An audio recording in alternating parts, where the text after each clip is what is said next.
Okay बेटा, सो हमारे पास तीन टाइप के ग्राफ्स हैं। पूरी एएस इकोनॉमिक्स में सिर्फ तीन टाइप के ग्राफ्स हैं। अगर इन पे आप फोकस करें तो आपको कोई इशू नहीं होगा। मेनली जो बच्चों को प्रॉब्लम आती है वो है उसकी लेबलिंग के हवाले से। ग्राफ की लेबलिंग सही नहीं आती।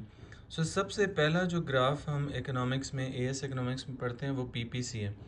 सो पीपीसी डायग्राम, पीपीसी की बेसिक डेफिनेशन देखें तो PPC is a graph which shows different combinations of two products that can be produced with given resources। इसकी डेफिनेशन से ही हमें क्लियर हो जाता है कि हमें लेबलिंग किस चीज़ की करनी है। सो हमें लेबलिंग में याद रखें एक्स और वाई पे क्या लेबल करना है। This is origin point. X और वाई पे हमें दो गुड्स लेबल करनी है। रिसोर्सेज लेबल नहीं करने होते। बच्चे लिख देते हैं, एक तरफ लिख देंगे लैंड, एक तरफ लिख देंगे लेबर, राइट? इस तरह नहीं लिखना। आपको कोई भी दो प्रोडक्ट्स के नाम लिखने हैं। लेट्स से यहाँ पे हम लिख देते हैं चेयर्स, या फिर यहाँ पे कैपिटल गुड्स लिखते हैं, एग्रीकल्चरल गुड्स लिख लें, इंडस्ट्रियल गुड्स लिख लें, जो मर्जी लिख लें। कोई दो प्रोडक्ट्स होनी चाहिए। इधर एक गुड लिख ली, चेयर्स नाम लिख दिया इसका। एक गुड इधर हम लिख देते हैं, इसको नाम दे दें tables, for example these are tables. हमने टेबल्स और चेयर्स बनानी है। तो टेबल्स और चेयर्स को ग्राफ से जब शो करेंगे पीपीसी डायग्राम से, तो that will look like this. यहाँ पे ये पॉइंट ए है और ये हमारे पास पॉइंट बी है, ठीक है। सो ओ ए बी ये पूरा रिसोर्सेज को शो करता है कि हमारे पास टोटल बाउंड्री ऑफ रिसोर्सेज कितनी है, राइट। सो ये बेसिक ग्राफ है। इसी ग्राफ की मैनिपुलेशंस होती हैं। फिर डिपेंड करता है कि एग्जामिनर पूछ क्या रहे। अगर आपसे एग्जामिनर पूछता है कि इस ग्राफ पे शो करें कि अनएम्प्लॉयमेंट कैसे शो होगी, तो अनएम्प्लॉयमेंट शो करने के लिए कोई भी पॉइंट इनसाइड द कर्व आपको बना देना होता है।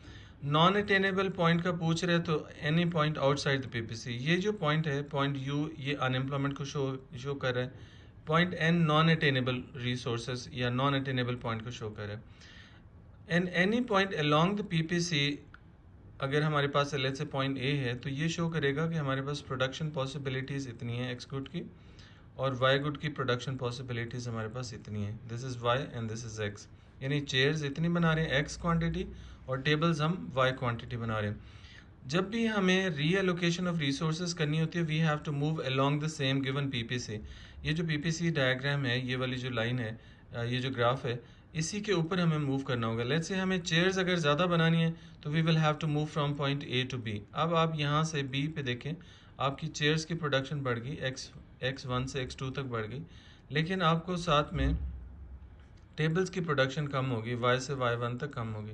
सो जितनी टेबल्स आपने डिक्रीज की हैं, ये आपकी अपॉर्चुनिटी कॉस्ट है, ठीक है। सो ये लाइक ग्राफ में एक तो रीएलोकेशन ऑफ रिसोर्सेज को शो करना होता है। इनमें से ये सारी चीज़ें एग्जामिनर नहीं पूछता। केस स्टडी में अगर पूछता है तो एक छोटा सा पॉइंट पूछता है। वो पूछेगा कि अनएम्प्लॉयमेंट कैसे शो करेंगे, तो you have to make point inside the curve. बच्चे गलती क्या करते हैं, पीपीसी पूरा शिफ्ट कर देते हैं अनएम्प्लॉयमेंट शो करने के लिए। तो शिफ्ट नहीं होगा। अनएम्प्लॉयमेंट का मतलब होता है कि रिसोर्सेज मौजूद हैं but they are not being used, unused हैं, राइट। इसी तरह से पीपीसी के बारे में, अच्छा ये पीपीसी एक टाइप का ग्राफ है। इसी तरह के तीन टाइप के ग्राफ हैं टोटल इकोनॉमिक्स के अंदर, ओवरऑल पूरी इकोनॉमिक्स के अंदर। तो मैं सारे सबको वन बाय वन इंशाल्लाह एक्सप्लेन करता हूँ। अच्छा, ये तो था कि रिसोर्सेज हमारे चेंज नहीं हो रहे, सिर्फ और सिर्फ हम रीएलोकेट कर रहे हैं रिसोर्सेज को ए से बी की तरफ। लेकिन अगर हमारे पास रिसोर्सेज चेंज होंगे तो मल्टीपल शिफ्ट्स आ सकती हैं। जैसे फॉर एग्जांपल अगर हमारे पास रिसोर्सेज बढ़ जाते हैं, क्वांटिटी में बढ़ जाए या क्वालिटी में बढ़ जाए, तो पीपीसी हमारा पूरा का पूरा राइट को शिफ्ट हो जाता है इस तरह से। लेकिन अगेन याद रखनी है, मैं यहाँ पे लेबलिंग कर देता हूँ। यहाँ पे आप कोई गुड शो करेंगे एक्स गुड, ये आपके पास ओरिजिन पॉइंट है और ये वाई गुड है, ठीक है। ये लिखना ज़रूरी है, गुड्स के नाम लिखना ज़रूरी है। और जो भी पॉइंट आप बनाएंगे उसको लेबल करना होता है। ए और बी लेबल कर लें, इसको सी और डी लेबल कर दें, ठीक है। अगर रिसोर्सेज क्वांटिटी या क्वालिटी में बढ़ रहे हैं तो पीपीसी क्या होगा, राइट को शिफ्ट कर देना। अब जैसे सपोज करें, अक्सर केस स्टडी में क्वेश्चन दिया होता है कि जैसे फॉर एग्जांपल टर्किश गवर्नमेंट ने for example new oil reserves जो है डिस्कवर किए, तो उससे उसकी प्रोडक्शन पॉसिबिलिटी पे क्या फ़र्क पड़ेगा। तो आप शो कर देंगे कि पीपीसी राइट को चला जाएगा। जो बच्चे ये ग्राफ भी बना लेते हैं लेकिन समटाइम्स वो लेबलिंग ठीक नहीं करते, लेबलिंग करते नहीं हैं या करते ठीक नहीं करते। तो दोनों केसेस में याद रखें, अगर आप ऐसा करेंगे तो फिर आपके लिए एग्जामिनर आपको मार्क्स नहीं देता।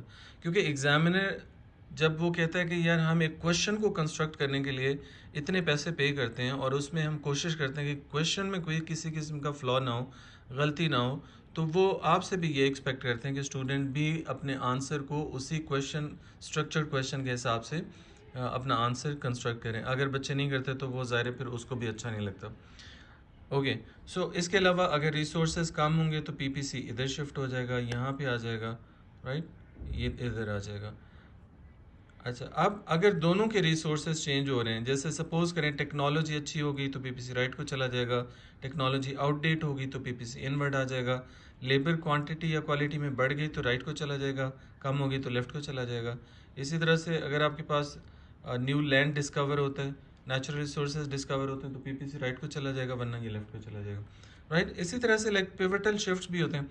वैसे पेपर 2 के हवाले से अगर हम देखें ना, तो इतना नॉलेज ये जो मैंने आपको बताया इससे बाहर कहीं क्वेश्चंस जनरली पूछता ही नहीं है। पिवटल का तो लाइक रेयरली आपको कभी ज़रूरत पड़ती है। तो ये दो डायग्राम्स अगर आप फोकस करें तो कल के पेपर के लिए इंशाल्लाह आपके लिए काफ़ी हेल्पफुल होगा। लेकिन वैसे बता देता हूँ ताकि पिवटल का भी अगर आ जाए तो फिर आपको कोई इशू ना हो। पिवटल शिफ्ट्स तब होती हैं जब आपके रिसोर्सेज क्वांटिटी या क्वालिटी में किसी एक चीज़ के लिए चेंज हो रहे होते हैं। जैसे सपोज करें एक्स कोड को बनाने के लिए रिसोर्सेज अगर आपके बढ़ जाते हैं तो फिर इसका मतलब है एक्स कोड को पॉइंट ए से बी तक आपको शिफ्ट करना होगा। इसकी आप क्वांटिटी बढ़ा सकते हैं, लेकिन इसके रिसोर्सेज चेंज नहीं हुए तो इसकी क्वांटिटी वही सेम रहेगी। सो प्रोडक्शन पॉसिबिलिटी का कुछ इस तरह से शिफ्ट हो जाएगा। और इसी तरह एक्स के रिसोर्सेज डिप्लीट हो जाएं, कम हो जाएं, ख़त्म हो जाएं, या लाइक ख़त्म तो नहीं, मतलब रिड्यूस हो जाएं, डिक्रीज़ हो जाएं। ख़त्म होंगे तो फिर तो बिल्कुल ही बना नहीं सकते ना, ज़ीरो पे आ जाएंगे। ठीक है, याद रखें। सो रिसोर्सेज कम होंगे तो फिर आपके पास प्रोडक्शन पॉसिबिलिटी का ग्राफ इधर आ जाएगा अगर एक्स के खाली रिसोर्सेज कम हुए। लेकिन अगर वाई के रिसोर्सेज कम होते हैं तो फिर शिफ्ट किस तरह की होनी चाहिए, फिर इस तरह से होगी।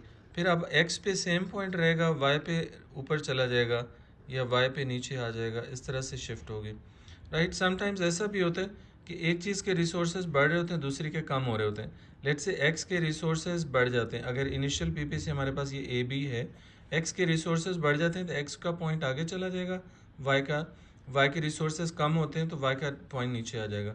सपोज करें वाई के रिसोर्सेज डिप्लीट हुए, पीपीसी नीचे आ जाएगा, एक्स के रिसोर्सेज बढ़ गए तो पीपीसी आगे चला जाएगा। सो ग्राफ फिर कुछ इस तरह से बन जाएगा।